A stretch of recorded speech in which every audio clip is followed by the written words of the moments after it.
ਸੀ ਬੜੇ ਪਿਆਰੇ ਦੋਸਤ ਜਨਾਬ ਸਾਡੇ ਨਾ ਕਟਿੰਗ ਦੇ ਮਾਸਟਰ ਨੇ ਜਨਾਬ ਸਾਡੇ, ਤੇ ਅਸੀਂ ਉਹਨਾਂ ਕੋਲ ਆਏ ਆ ਜਨਾਬ ਸਦਾਮ ਸਾਹਿਬ ਕੋਲ, ਬੜੀ ਜ਼ਬਰਦਸਤ ਕਟਿੰਗ ਕਰਦੇ ਨੇ ਤੇ ਮੈਂ ਜਨਾਬ ਉਹਨਾਂ ਕੋਲ ਕਟਿੰਗ ਕਰਾਣਾ ਤੇ ਹੱਥ ਵੀ ਕਰਾਈਦਾ ਔਰ ਮਾਸ਼ਾਅੱਲਾ ਬਹੁਤ ਜ਼ਬਰਦਸਤ फैशन भी करते हैं। तो जनाब आ साढ़े भाईजान सदाम साहब ने। जनाब सदाम साहब की हाल है जनाब? ठीक हो? खैरियत है? ठीक हो?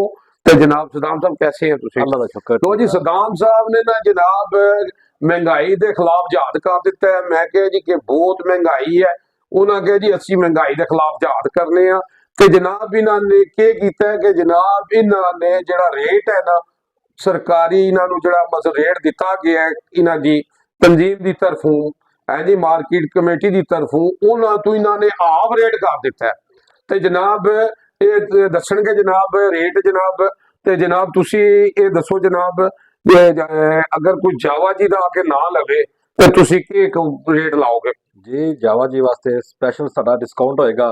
जो रेट सानू मार्केट तो मिल रहा है उस तू आफ नहीं, आफ तू भी आफ रेट जिहड़ा है 100 रुपये बाई कटिंग, 100 रुपये का हथ। जिहड़ा बंदा आके जावा जी का नाम लेगा स्पेशल डिस्काउंट होएगा, 100 रुपये की कटिंग, 100 रुपये का हाथ होएगा।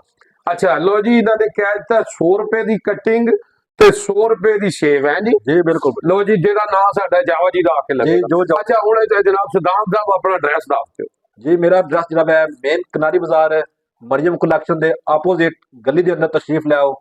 उत्थे साडा रॉयल बार्बर दे नाम दे उपर पार्लर है, जिथे जो बंदा आके जावा जी दा नाम लेगा उन्हां वास्ते स्पेशल डिस्काउंट है। आप तो भी ऑफ रेट होएगा चला 100 रुपये कटिंग, 100 रुपये हाथ। लो जी मैं हूँ इत्थे कहांगा जनाब कि आओ ते चेक करो जनाब इस दौर 100 रुपए की शेप कोई जी करदा ना कटिंग करदा जे।